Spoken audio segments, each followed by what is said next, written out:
Gold trusted gold buyers మీరు తాకట్టు పెట్టిన బంగారాన్ని విడిపించి ఈ రోజు ఉన్న మార్కెట్ ధరకు కొనబడను. బంగ్లాదేశ్ డ్రెస్సులు వద్దు, మీరే పంపియండి అని చెప్పేసి. క్వాలిటీ ఆల్సో మ్యాటర్స్ అన్నమాట. మనం టెన్షన్ పెడక్కర్లేదు. కీప్ మీ హ్యాపీ అంటే we will keep you happy, no problem. ఆయనకి ఏంటంటే ఎక్కడ మినరల్స్ దొరుకుతుందో, ఎక్కడ ఆయిల్ దొరుకుతుందో, ఎక్కడ నా క్రిప్టో కరెన్సీ కంపెనీలో ఎవరు ఇన్వెస్ట్ చేస్తారో వాళ్ళందరూ మంచోళ్ళు. ఇదే మడూరో వెనజువేలన్ ప్రెసిడెంట్ ఒక $100 బిలియన్ ట్రంప్ కంపెనీలో పెట్టారనుకోండి, ఇప్పుడు దాకా ఆయన అక్కడ ప్రెసిడెంట్గానే ఉండిపోతుండే వెనజువేలాది. అన్ని సాత్కూన్ మాఫ్ అంటారు కదా, అలా అన్ని పోయేవి. కరెక్ట్. ఇది so this is what it is all about. End of the day Trump politics చాలా క్లియర్. ఆయనకు తెలుసు ఆయన ఉండబోయే 4 సంవత్సరాలు. దీని తర్వాత నెక్స్ట్ ప్రెసిడెంట్ ఎవరు వస్తారో తెలియదు. వాళ్ళు వచ్చిన పాలసీ కంటిన్యూ కావాలని లేదు. యూరోపియన్స్ ఇప్పుడు ఏం అనట్లేదు. కియర్ స్టామర్ కూడా డిప్లొమాటిక్లీ అక్కడ లేని ఇక్కడ లేని అట్లా మాట్లాడుతున్నారు. అమెరికాలో ఉన్న ఆయన ఏమి అన్నారు, వెస్టర్న్ హెమిస్ఫియర్ వైపు ఎవరు రాకూడదు, so you keep away from western hemisphere. మనం ఇప్పుడు యుఎస్ ఆయిల్ కొంటున్నప్పుడు మనం ఎంత దూరం నుంచి తీసుకొస్తున్నాం ఆలోచించండి. Geographically it is very far. మనం సౌదీ అరేబియా దగ్గర నుంచో లేకుంటే బహ్రెయిన్ దగ్గర నుంచో ఖతార్ దగ్గర నుంచి న్యాచురల్ గ్యాస్ కొనుక్కుంటే మనకు చాలా దగ్గర, 3 రోజులు వచ్చేస్తుంది మనకి షిప్. అది కాదు కదా, అమెరికా నుంచి రావాలి, మొత్తం తిరిగి రావాలి. So it takes a long time and cost కూడా చాలా ఎక్కువ. కానీ అప్పుడప్పుడు we have to keep America happy, అదొక పాలసీ. బట్ మనం అంత సెటిల్గా ఉండాల్సినటువంటి అవసరం ఏముంది? అంత కామ్గా సైలెంట్గా ఉండి బోల్డ్ అని క్వశ్చన్స్ ఉన్నాయి, దేని గురించి మాట్లాడకుండా ప్రతిసారి మనల్ని ప్రొవోక్ చేస్తున్నట్టుగా ఉంటాయి. నాట్ ఓన్లీ మోదీ, మొత్తం భారతదేశాన్ని అంతా అలా ప్రొవోక్ చేస్తున్నట్టుగా ఉంటే కామ్గానే పని చేసుకుంటూ వెళ్తున్నాం, ఇది కాకపోతే ఇంకోటి అన్నట్టుంటే అక్కడ బోల్డ్ అని క్వశ్చన్స్ వస్తున్నాయి. ఆన్సరబుల్గా ఉన్నారా, అకౌంటబిలిటీ ఉందా అనేది ఉంది. ఆ తర్వాత ఇప్పుడు వెరీ రీసెంట్గా వెనిజువేలా మీద అటాక్ చేసి అక్కడ ఉన్నటువంటి ప్రైమ్ మినిస్టర్ని పట్టుకెళ్ళిపోతే మనం ఏం మాట్లాడకుండానే అలాగే సైలెంట్ స్పెక్టేటర్స్ లాగా ఎందుకున్నారు, why we are not taking any stand అనేది వస్తుంది కదా. అది అమెరికా అంటే భయమా అనేటువంటి క్వశ్చన్లు కూడా ఉన్నాయి కదా. Why should be take a stand? Venezuelan president మనకేమైనా పెద్ద పని ఏం చేసి పెట్టారు? ఏం చేయలేదు కదా. ఇన్ఫ్యాక్ట్ మన దగ్గర ఉన్న ఓఎన్జీసీది ఒక ఇంటర్నేషనల్ ఆర్మ్ది అక్కడ డ్రిల్ చేస్తున్న కంపెనీ డబ్బులు మనకి ఇంకా రాలేదు. రోజుకి 5,000 బ్యారెల్ ఇస్తున్నారు, అది మనకు రాలేదు లాస్ట్ 5 సంవత్సరాల్లో. వాళ్ళ ప్రాబ్లమ్స్ వాళ్ళకు ఉందిలే, అది సపరేట్. సో మన ఎందుకు వెనిజువేలన్ ప్రెసిడెంట్ పట్టుకెళ్తే పెట్టుకెళ్ళారు కథ, మన ప్రెసిడెంట్ పట్టుకెళ్ళలేదు కదా. Why should be react? We will react. Suppose Asim మునీని పట్టుకెళ్ళారు అనుకోండి, then we will react to it. అరే మీరు చేసిన తప్పని చెప్తాం అప్పుడు, ఎందుకంటే పాకిస్తాన్ దగ్గరే కదా, ఒక ఇంపాక్ట్ ఉంది. ఎక్కడో ఉన్న వెనిజువేలాలో ఎవరు రియాక్ట్ అయ్యారు చూడండి. లోకంలో ఏ కంట్రీస్ రియాక్ట్ అయ్యారు? లాటిన్ అమెరికాలో 2-3 కంట్రీస్ రియాక్ట్ చేశారు. క్యూబా రియాక్ట్ చేశారు, ఎందుకంటే వాళ్ళ 32 బాడీ గార్డ్స్ హువర్ ప్రొటెక్టింగ్ మడూరో వాళ్ళు చంపేశారు యుఎస్ ఫోర్సెస్.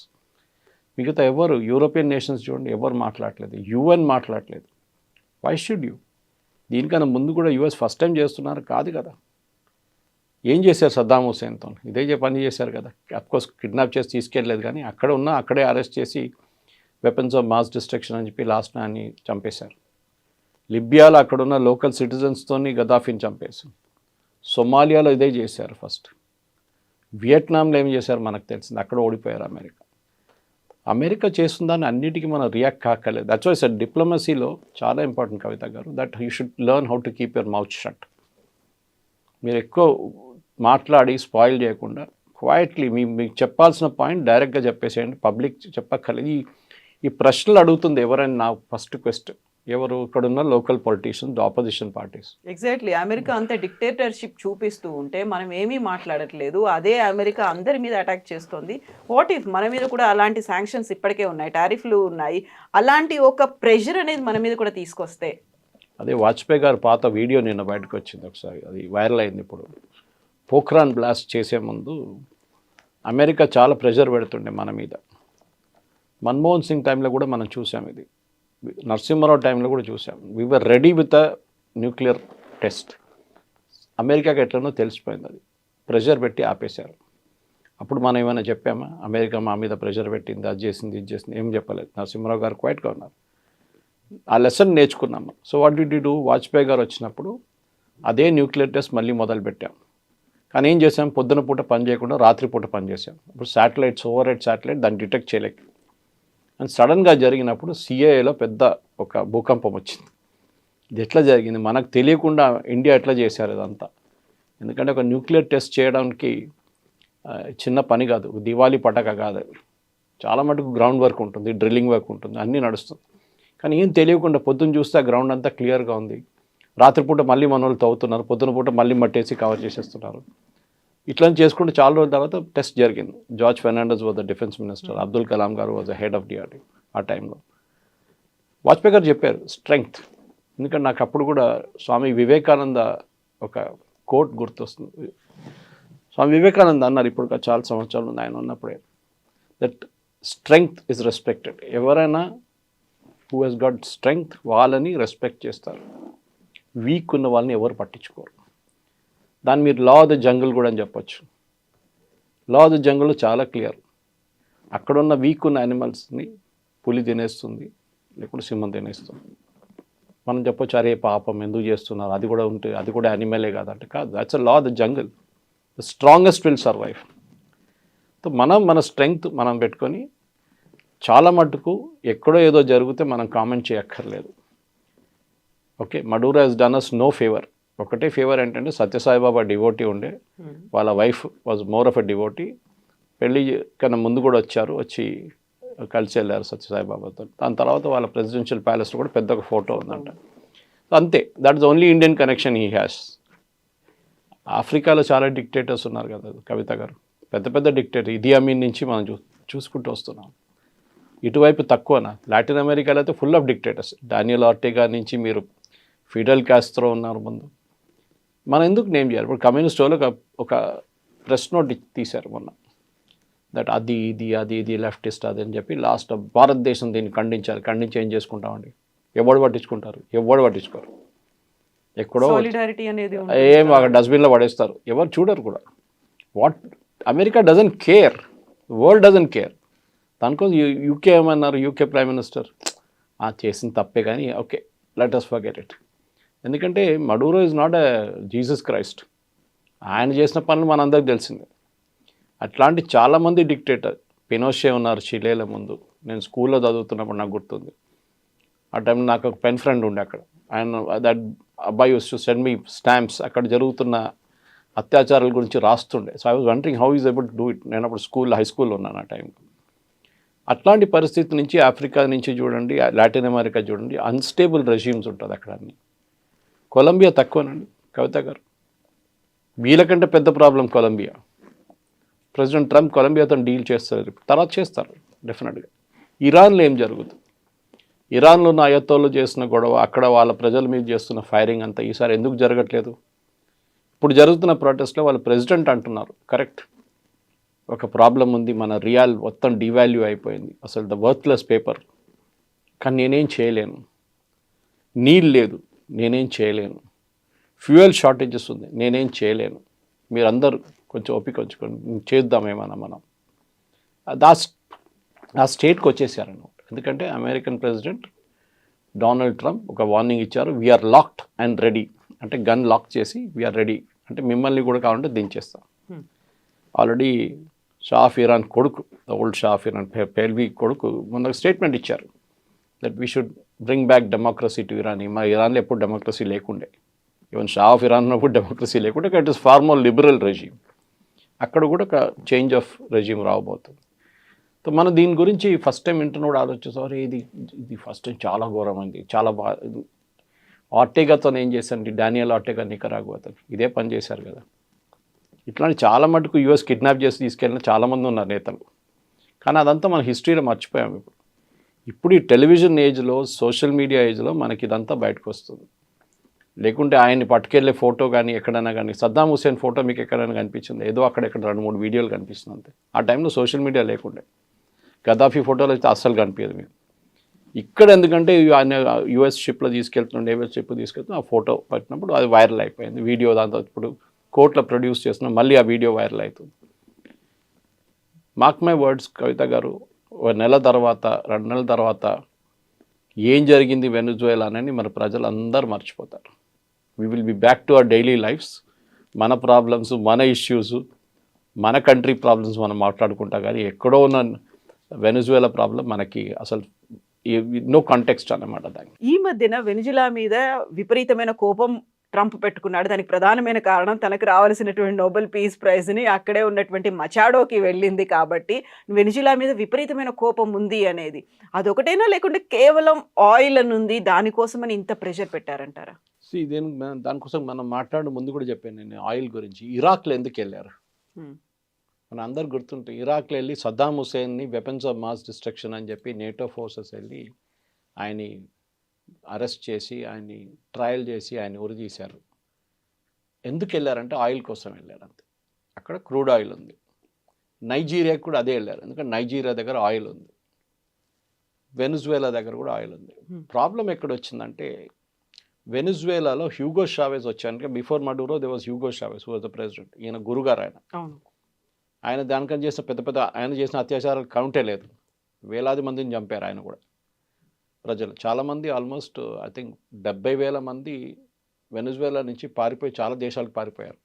ఓకే, అక్కడ తట్టుకోలేక అనమాట. అక్కడ ఉన్న కల్చర్, గవర్నమెంట్ వాళ్ళ మీద క్రాక్ డౌన్ కానీ అరెస్ట్ చేయడం, చంపేయడం, ఎక్స్ట్రా జ్యుడిషియల్ కిల్లింగ్స్లో.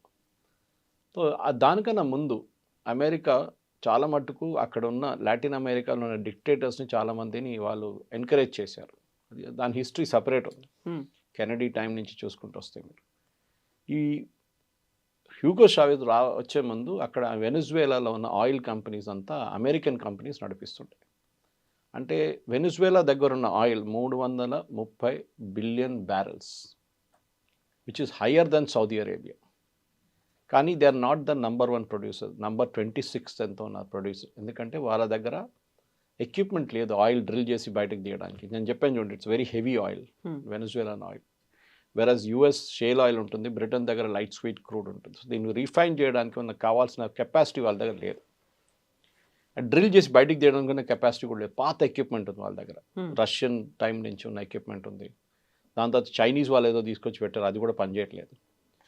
సో అప్పుడున్న అమెరికన్ కంపెనీస్ షెవ్రాన్ ఉండొచ్చు, ఎక్సాన్ మొబైల్ ఉండొచ్చు, వీళ్ళందరూ ఆ టైంలో చాలా డబ్బులు పెట్టి ప్రాస్పెక్ట్ చేసేసి ఆయిల్ డ్రిల్లింగ్లో మనకు అందరు తెలిసిందే. ఇప్పుడు మన బోర్వెల్ లాగానే తవ్వుతే నీళ్ళు వస్తుందో లేదో తెలియదు, వస్తే మంచిది. 100 ఆయిల్ వెల్ డ్రిల్ చేస్తే, ప్రాస్పెక్ట్ చేస్తే దాంట్లో 10లో ఆయిల్ కనిపిస్తుంది, 5 నుంచి ఆయిల్ ఎక్స్ట్రాక్ట్ చేసుకోవచ్చు కమర్షియల్గా. కానీ ఆ 90 వెల్స్ కాస్ట్ ఎవరు? అది వీళ్ళే సాధించాలి, వీళ్ళ పైపు నుంచే పోతుంది, లాస్ అది. కానీ ఒక లార్జర్ చూస్తే over a period of time దాన్ని గెయిన్ చేస్తా అనుకున్నా. కానీ హ్యూగో షావెజ్ వచ్చిన తర్వాత ఈ అమెరికన్ కంపెనీ ఇంత బిలియన్స్ ఆఫ్ డాలర్స్ డబ్బులు పెట్టి ప్రాస్పెక్ట్ చేసేసిన ఆయిల్ ఓవర్ నైట్ ఆయన నేషనలైజ్ చేసేసారు. ఇది చాలా దేశాల్లో జరిగింది అదే టైంలో. ఈవెన్ ఇందిరాగాంధీ గారు మన ఇండియాలో ఉన్న బ్యాంక్స్ని నేషనలైజ్ చేసింది అంతే.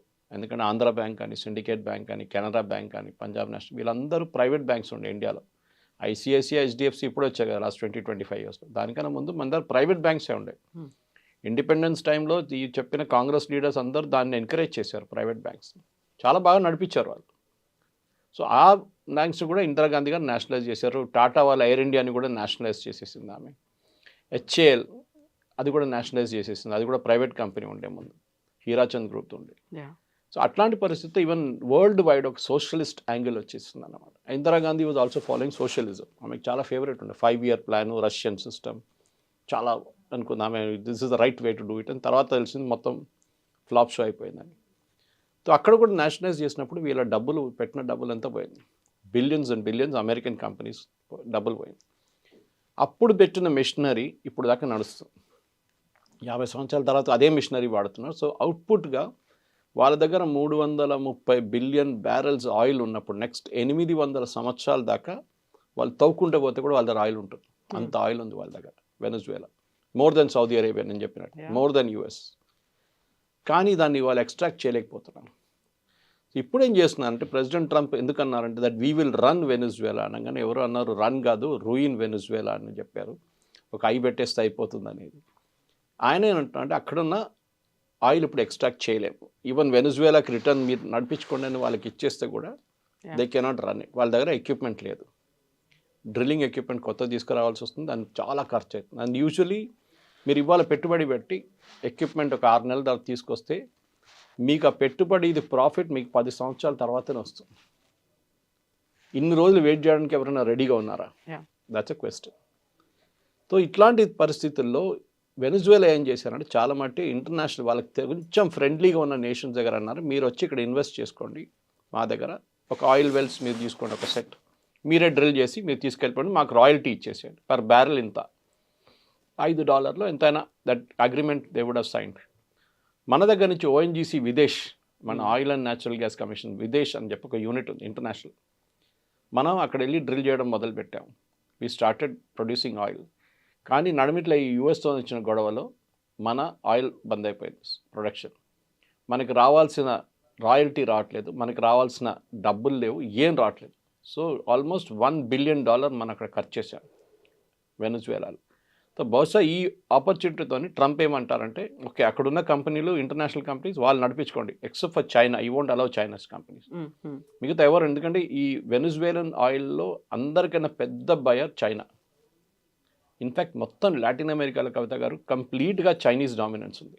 మీరు ఎక్కడని చూడండి, మీరు చిలీ నుంచి, నికరాగ్వా నుంచి, ఎక్వడార్ నుంచి, ఎక్కడ చూసినా China has invested billions and billions Latin అమెరికాలో. So one of the reason president ట్రంప్కి ఇంత కోపం ఎందుకంటే చైనా మీద కోపం ఉంది. వాళ్ళని అక్కడి నుంచి ఎట్లా తెలియదు. ఎందుకంటే మీకు గుర్తుంటుంది పనామా కెనాల్ డిస్ప్యూట్ వచ్చినప్పుడు ఆయన ఏమన్నారు, పనామా కెనాల్ కట్టింది మేము, మా దగ్గర చాలామంది చనిపోయారు కట్టినప్పుడు, అంత కష్టం ఉండేది చాలా అది కన్స్ట్రక్ట్ చేయడానికి. అంతా అయిన తర్వాత ఇప్పుడు చైనీస్ వాళ్ళు వచ్చి కూర్చున్నారు అక్కడ, మా ఆర్మీ షిప్స్, మా నేవల్ షిప్స్ అక్కడి నుంచి వెళ్తున్నాడు, వీళ్ళు మానిటర్ చేస్తున్నారు, వీ వోంట్ అలౌ దిస్ అన్నారు. Exactly Panama is for us అని చెప్పారు. ఇది జరుగుతుందన్నమాట. ఈ పరిస్థితుల్లో ఇప్పుడు ఏం చేయబోతున్నారు అంటే, ఒకటి మనకి మన $1 బిలియన్ ఇన్వెస్ట్ చేసి మనకు బహుశా ఇంకా అది రిటర్న్ తీసుకొచ్చి, లేకుంటే we can continue drilling.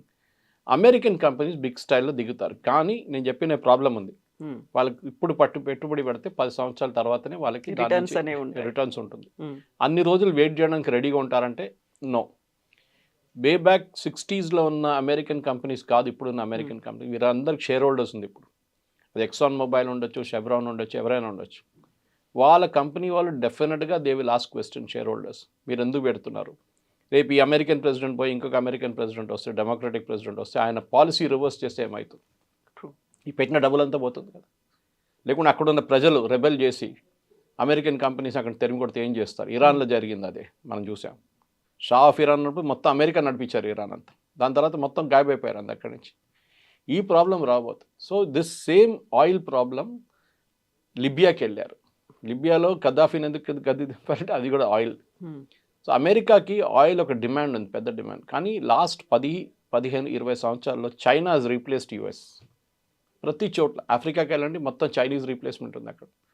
Pakistan చూడండి, ఇప్పుడు యూఎస్ వచ్చేదాకా చైనీస్ కూర్చున్నారు. బెల్ట్ రోడ్ ఇనిషియేటివ్ అని చెప్పి వాళ్ళ దగ్గర పెద్ద స్కామ్ ఉంది ఒకటి. డబ్బులు పెడతారు, ఈ మన మనీ లెండర్స్ లాగా అనమాట, మన దగ్గర డబ్బులు ఇస్తారు చూడండి మనీ లెండర్స్. వచ్చిన తర్వాత అది కట్టలేకపోతారు వాళ్ళు, అప్పు గుంజుకుంటారు వాళ్ళ అసెట్. సో ఇప్పుడు చైనాని ఏమీ అనలేక ఇంకొకరి మీద ప్రతాపాన్ని చూపిస్తున్నారు. అండ్ స్లోలీ ఇప్పుడు వార్నింగ్ ఏంటంటే చైనాకి, మీరు వెనిజువేలా పెట్టిన డబ్బులంతా పోయింది complete, you can just forget it. మీరు 10 బిలియన్ పెట్టారా, 15 బిలియన్ పెట్టారా, మీరు దానికి కావాల్సిన క్రూడ్ ఆయిల్ అయితే తీసుకెళ్ళిపోయారు, ఇంకా ఇక్కడ మీరు మర్చిపోండి. ఈవెన్ వాళ్ళ చెప్తున్నారు ఏంటంటే, మనది ఇట్స్ నాట్ ఎట్ కన్ఫర్మ్, కానీ అమెరికా ఇంత నేవల్ ఎయిర్ ఫోర్స్ కానీ వాళ్ళ ఆర్మీ పవర్ పెట్టినప్పుడు కూడా స్పెషల్ ఫోర్సెస్ వాళ్ళ దగ్గర ఉన్న air defence system, Chinese air defence system పాకిస్తాన్లో యూజ్ చేశారు చూడండి. అదే చైనీస్ ఎయిర్ డిఫెన్స్ సిస్టమ్స్ ఉన్నాయి అంటే, రాడార్ కానివ్వండి, మిగతా మిసైల్స్ కానీ అంత చైనీస్ ఎక్విప్మెంట్ ఉన్నాయంట. అది పనిచేయలేదో లేకుంటే కొట్టిపడేశారు యూఎస్ వాళ్ళు. సో అదొక రన్నింగ్ జోక్ నడుస్తుంది ఇప్పుడు. Chinese equipment second time fail అయింది, ఆపరేషన్ సింధూర్లో ఫెయిల్ అయింది, ఇప్పుడు యూఎస్ ఆపరేషన్లో కూడా ఫెయిల్ అయిందని చెప్పి. సో చైనీస్ పెట్టిన పెట్టుబడిలో, ఎందుకంటే కమ్యూనిస్ట్ రిజిమ్ అనగానే ఒక రిలేషన్షిప్ వచ్చేస్తుంది ఆటోమేటిక్గా, సోషలిస్ట్ కమ్యూనిస్ట్ అనగా. అక్కడే అదే టైంలో అర్జెంటీనా కానీ మిగతా కొన్ని countries of turning rightist. So ఒక టైంలో entire Latin America was leftist. ఇప్పుడు బ్రెజిలియన్ ప్రెసిడెంట్ ఉన్నారు, ఆయన కూడా అప్పుడప్పుడు ధమ్కి ఇస్తుంటాడు ప్రెసిడెంట్ ట్రంప్, నిన్ను చూసుకుంటాను నువ్వు కరెన్సీ మార్చుతావంట, అది చేస్తావంట, బ్రిక్స్లో వెళ్తున్నావు అని నేను చూసుకుంటా అంటారు. సౌత్ ఆఫ్రికాని థ్రెటన్ చేశారు, మీకు గుర్తుంటుంది. Same point. భారతదేశాన్ని మీరు అడిగారు మోదీ గారిని ఇట్లా చేస్తారు, but we don't bother. American dollar అనేది ఇప్పుడు జరుగుతుంది డీడాలరైజేషన్. వెనిజువేలా చైనాతో డీల్ చేస్తున్నప్పుడు యువాన్లో పేమెంట్ వస్తుండే వెనిజువేలాకి, ఎందుకంటే వాళ్ళు ఇంటర్నేషనల్ మార్కెట్లో ట్రేడ్ చేయలేరు. రష్యా లాగానే స్విఫ్ట్ సిస్టమ్ నుంచి తీసేశారు ఇంటర్నేషనల్ కరెన్సీ సిస్టమ్. ఏం చేస్తారు? యువాన్తో ట్రేడ్ చేసుకున్నారు. రష్యాతో మనం రూబుల్లో ట్రేడ్ చేస్తున్నాం. అమెరికాకి ఏం కావాలంటే అమెరికన్ డాలర్లనే మీరు ట్రేడ్ చేయాలి, అప్పుడే వాళ్ళు ఎక్కువ నోట్లు ప్రింట్ చేయొచ్చు. రేపు $30 బిలియన్ ఎక్స్ట్రా కావాలంటే ప్రింట్ చేస్తారు వీళ్ళు అమెరికా. ఈ ప్రింటింగ్కి ఒక లాజిక్ ఉంది. Yeah. మన దగ్గర ఒక మింట్ కాంపౌండ్ ఉంది ఇక్కడ హైదరాబాద్, అక్కడ కాయిన్స్ ఉంటుంది కానీ సెక్యూరిటీ ప్రెస్ పక్కన ఉంది ఇంకోటి, కానీ మెయిన్ వన్ నాసిక్లో ఉంది ఒకటి. మీరు ₹100 ప్రింట్ చేస్తే ₹100 బంగారం పక్కన పెట్టాలి. That should be backed buy gold. అది లాజిక్ అనమాట. లేకుంటే ఏమవుతుంది, నికరాగో లాగా వెనజువేలా లాగా ప్రింట్ చేసుకుంటే పోతారు నోట్లు. లాస్ట్లో ఒక లోఫ్ బ్రెడ్ కొనాలంటే మీరు ఒక లారీలో వేసుకెళ్ళాల్సి, అంత డబ్బులు తీసుకెళ్లాల్సి వస్తుంది. వాల్యూ లేదు అసలు దానికి. మోదీ గారు డిమానిటైజేషన్ చేశారు చూడండి, దానికి 2-3 లాజిక్ ఒకటి ఉంది. ఒకటి ఇది. సెకండ్ థింగ్, ఇప్పుడు జరిగే దాంట్లో ఈ ఆయిల్ ట్రేడ్లో కూడా ఇప్పుడు మీరు చూస్తున్నారు ఎంత కమ్మొచ్చు ఆయిల్, అది ఇంకొక క్వశ్చన్. ఎందుకంటే మీరు ఇంత పెట్టుబడి పెట్టినప్పుడు ఆయిల్ ఎంత డాలర్లు అమ్మచ్చు.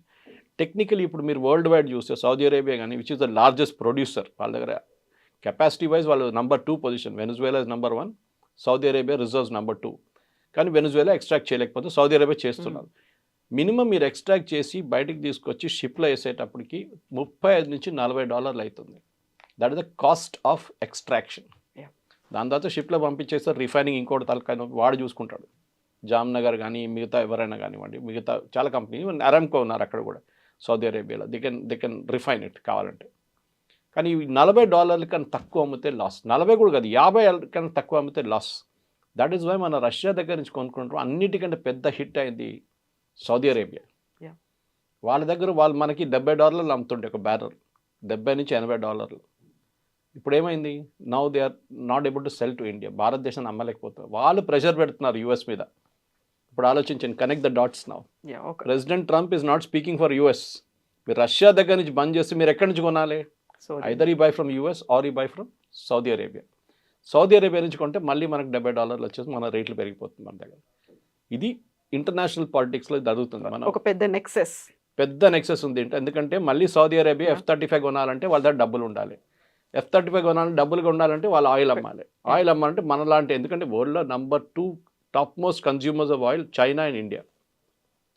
చైనా ఇప్పుడు ఏం చేస్తున్నాం, నేను చెప్పినట్లు వాళ్ళు ఎక్కడ దొరికితే అక్కడి నుంచి కొనేసుకుంటున్నారు.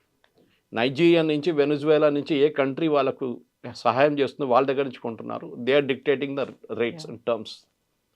మనం చేయలేకపోతున్నాం, ఎందుకంటే మనకి అంత పెట్టుబడి పెట్టడానికి మన దగ్గర కెపాసిటీ లేదు. రెండోది మనకి ఇంట్రెస్ట్ కూడా లేదు, ఎందుకంటే రిస్కీ అది అంతా. ఇప్పుడు చూసాం వెనజువేలా ఇంత పెట్టిన తర్వాత ఒక్కరోజు రాత్రి కాదు పోయింది మొత్తం వాళ్ళ ఇన్వెస్ట్మెంట్ అంతా. మనం పెట్టిన $1 బిలియన్ మనకి ఇచ్చేసేయండి, మనం హ్యాపీగా వచ్చేస్తాం మనం రిటర్న్ అక్కడి నుంచి, వెనజువేలా నుంచి. ఓవరాల్గా the entire thing is oil politics. దాంట్లో ఈ Venezuelan oil is the most crucial, ఎందుకంటే దాన్ని ఎక్స్ట్రాక్ట్ చేసి హెవీ ఆయిల్ని ప్రాసెస్ చేయడానికి యుఎస్లో towards Canadian side heavy oil, ఈ క్రూడ్ ఆయిల్ ప్రాసెసింగ్ చేసే చాలా మటుకు రిఫైనరీస్ ఉందన్నమాట.